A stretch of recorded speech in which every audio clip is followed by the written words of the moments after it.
कि जिसने मेरे बालकों की हत्या की मैं उसको जीवित नहीं छोड़ूंगा, मार डालूंगा। और अब मेरी द्रौपदी मेरी पत्नी मुझसे मना कर रही कि मारना नहीं, मैं क्या करूं। जैसे श्री ठाकुर जी की ओर देखा, ठाकुर जी ने इशारा किया, द्रौपदी ने कहा जरा इससे हम पूछ तो ले अश्वत्थामा से, मेरे बेटों ने तुम्हारा क्या बिगाड़ा था।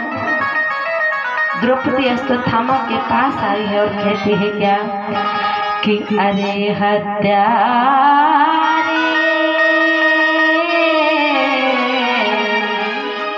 मेरे पोत बालकों की हत्या कर दी तुमने, क्या बिगाड़ा था मेरे बालकों ने। कि ओ हत्या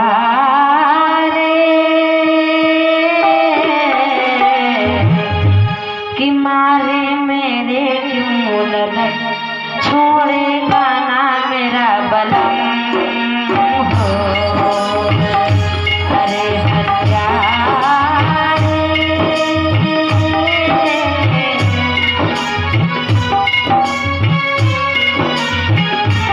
मारे मेरे क्यों लगन, छोड़ेगा ना मेरा सजन हो।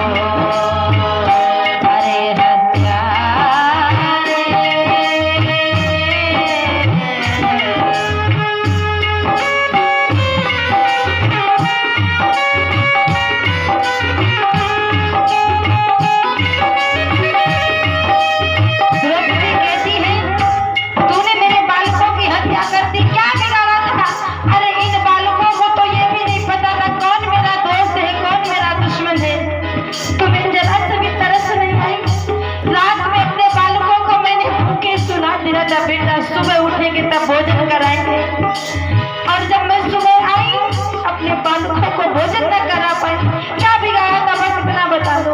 अश्वत्थामा का मुंह बंद हो गया और मैया भी रोए, पिता भी रोए, मैया भी रोए, पिता भी रोए, मेरे कलेजे टुकड़े खोए, मैंने कलेजे के टुकड़े खोए।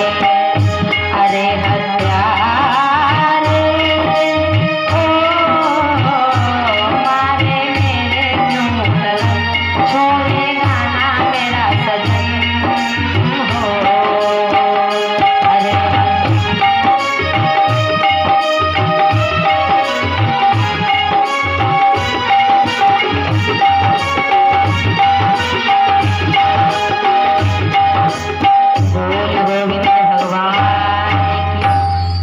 वो पूछ रही है अश्वत्थामा की, मानो कि जवान सी गई हो, मुख से उसकी आवाज नहीं निकल रही। दहशत में था अश्वत्थामा। जैसे अर्जुन ने कन्हैया की तरफ देखा, कन्हैया ने इशारा किया कि तुमने प्रतिज्ञा ली है कि ऐसे पापी को छोड़ूंगा नहीं, और आज द्रौपदी कह रही है कि इसको मारो नहीं। देखिए द्रौपदी कह रही है ये ब्राह्मण है और दूसरा गुरुपुत्र है, पाप लगेगा। तो पता है क्या कहते हैं अर्जुन, ये ब्राह्मण तो है लेकिन वेदों में ब्राह्मणों को मारना पाप है, लेकिन जो आदशाही हो, अधर्मी हो, उसको छोड़ना पाप है। अब क्या किया जाए, जिंदा को जला दो तो पाप, और मुर्दा को ना जलाओ तो पाप। सही है, जिंदा को जला दो तो पाप, मुर्दा को ना जलाओ तो पाप। बड़ी कठिन समस्या है। अर्जुन ने विचार किया कि ऐसा करते हैं, इसके सर पे जो मणि है उसको निकाल लेते हैं, उसके बालों को उतार करके अपमानित कर दिया उसको। जैसे मणि को निकाला, अपमान करके छोड़ दिया उसको। कहते हैं मृत्यु तो एक बार आती है, आदमी मर गया चला गया, अब आप लोग कुछ भी कहते रहो उसको तो सुनाई नहीं पड़ेगा। लेकिन जो व्यक्ति जीवित रहता है, ये अपमान का ऐसा घाव है जो हर पल व्यक्ति मरता है। जिंदा तो रहता है लेकिन बार बार मरता है। जब कोई, आपने देखा होगा, मुजरिम जुर्म करता है तो अदालत में उसको सजा दी जाती है।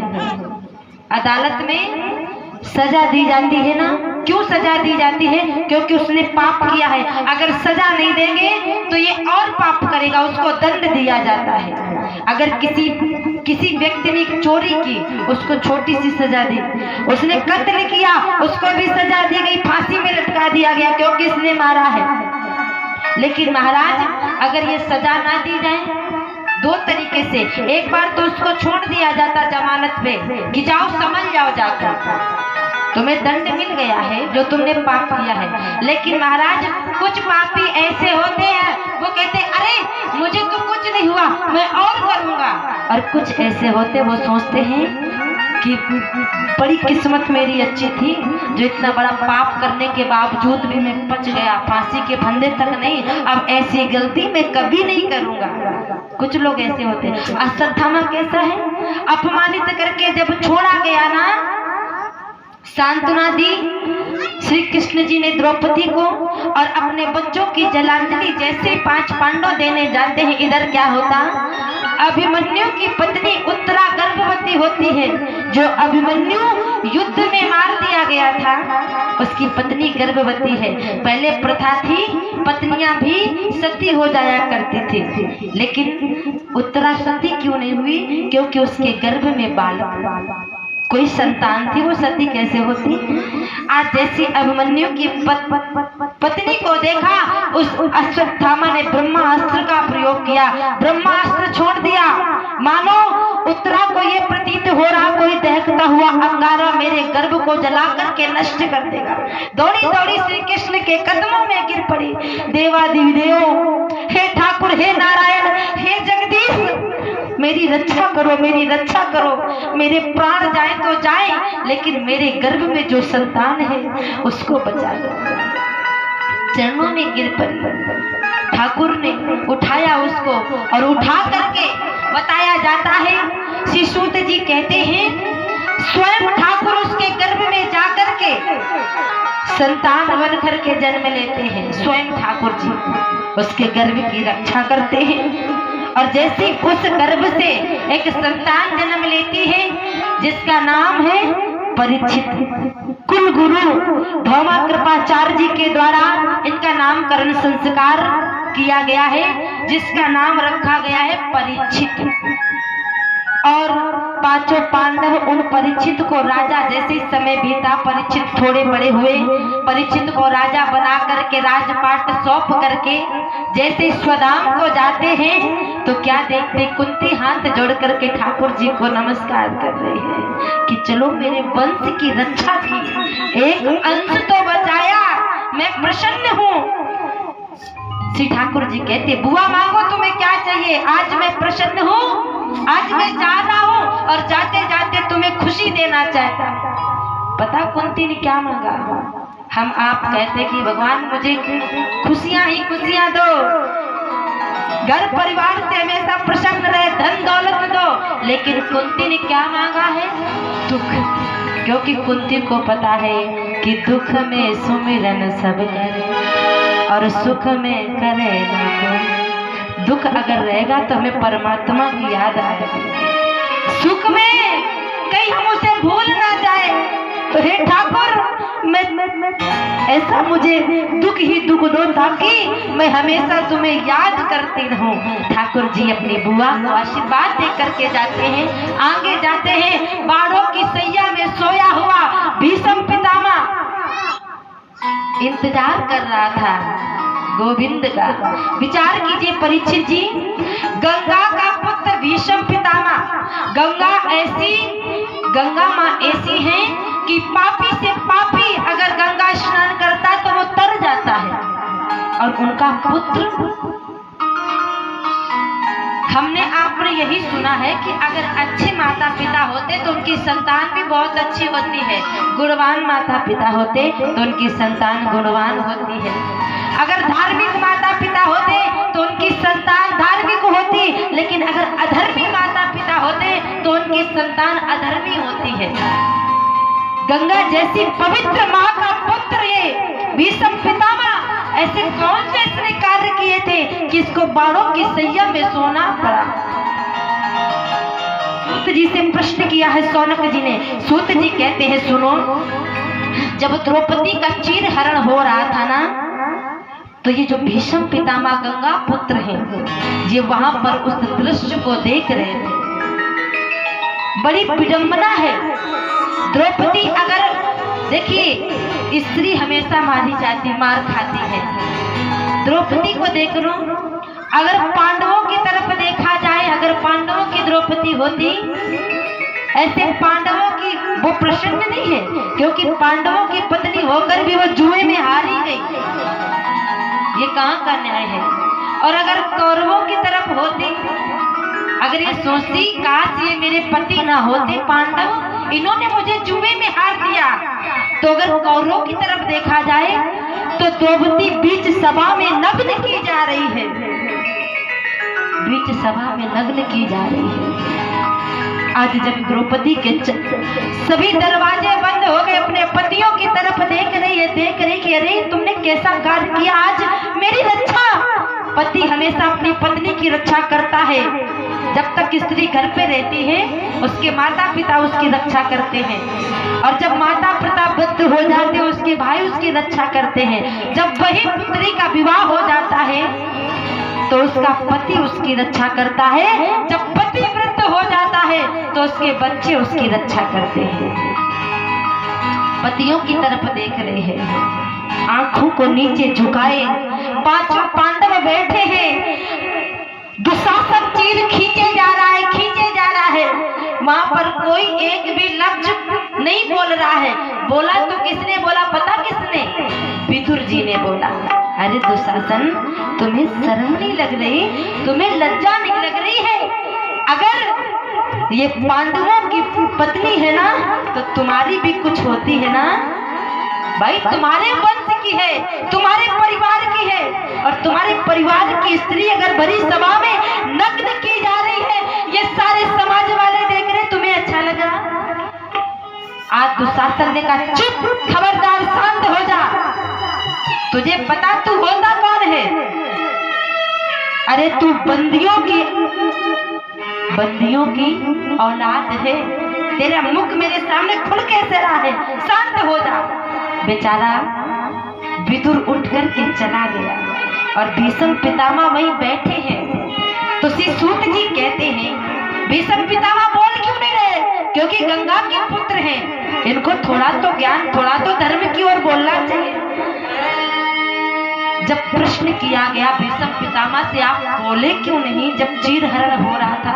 तो भीष्म पितामह हाथ जोड़ करके कहते, महाराज मैंने दुर्योधन का अन्न खाया था, और जैसा अन्न खाएंगे मेरा मन वैसे ही होगा ना, क्योंकि कहते हैं जैसा खाओगे अन्न वैसा बनेगा मन, और जैसा पियोगे पानी वैसी बनेगी वाणी। तो मैंने दुर्योधन का अन्न खाया था, और वो अधर्मिक तरीके से अन्न को कमा करके लाया था, जिसका मैंने सेवन किया तो मेरी बुद्धि भ्रष्ट हो गई।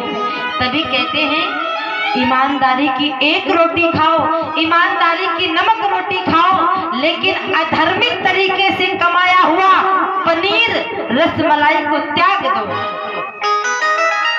तभी हम आप कहते ना, अधर्म के तरीके से कमाया हुए धन का इस्तेमाल मत करो, क्योंकि ये आपकी बुद्धि को ठीक नहीं रहने देगा, विपरीत कर देगा, भ्रष्ट कर देगा। इसलिए भीष्म पितामह को बाणों की सैया में सोना पड़ रहा है, क्योंकि इन्होंने धर्म का साथ नहीं दिया, अधर्म का साथ दिया। जब श्री ठाकुर जी भीष्म पितामह के सामने पहुंचे हैं, बताइए क्या सेवा की जाए तुम्हारी? तो भीष्म पितामह जी कहते मुझसे पाप हुआ, क्योंकि मैंने पाप को देखा है। जितना पाप करना गुनाह है, उससे ज्यादा गुनाह पाप को देखना होता है। ये हमसे पाप हुआ है, मैं क्षमा चाहता हूँ। कहा गया कि जो समीप आवासर ना, और राख हो ताहि पार की नाही।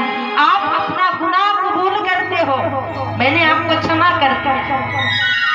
गुनहगार तो तब होते जब तुम मानते ही ना कि मैंने पाप किया है। अब तुम यहाँ गुनहगार नहीं हो। बताइए मैं क्या कैसे आपकी रक्षा करूं, क्या सेवा करूं? तो हाथ जोड़ करके भीष्म पितामह कहता है, सुनो ठाकुर जी, आपके दर्शन हो गए, काफी है। कह रहा है भीष्म पितामह कि इतना तो करना स्वामी, जब प्राण तन से निकले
यही भाव अपने हृदय में रखो कि हे ठाकुर जी, इतना तो करना स्वामी, जब प्राण तन से निकले जो अश्वत्थामा कह रहा वो आप लोग भी कहो।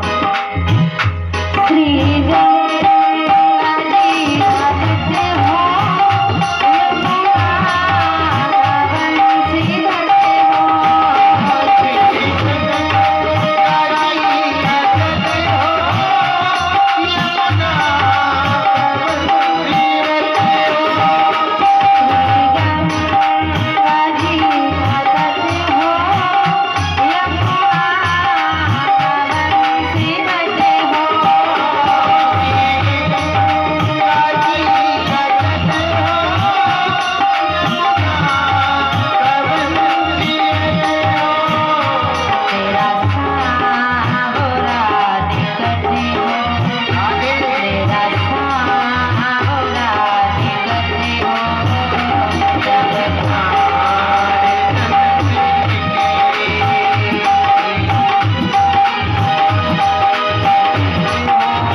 भगवान से प्रार्थना करनी चाहिए। धन दौलत सब यही रहेगा।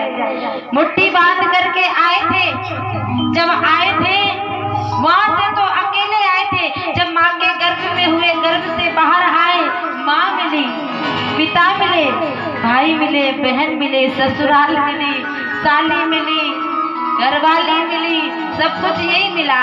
लेकिन जब यहाँ पर के रह करके फिर ऊपर गए तो सबको यही छोड़ करके, ऐसा तो नहीं कोई जी जाओ कि अपनी साली को लिवाए चले, कोई लेकर के जाता है। चाहे जितना प्रेम करो, चाहे जितना धन बटोर के रख लो, लेकिन ऊपर कौन जाने वाला।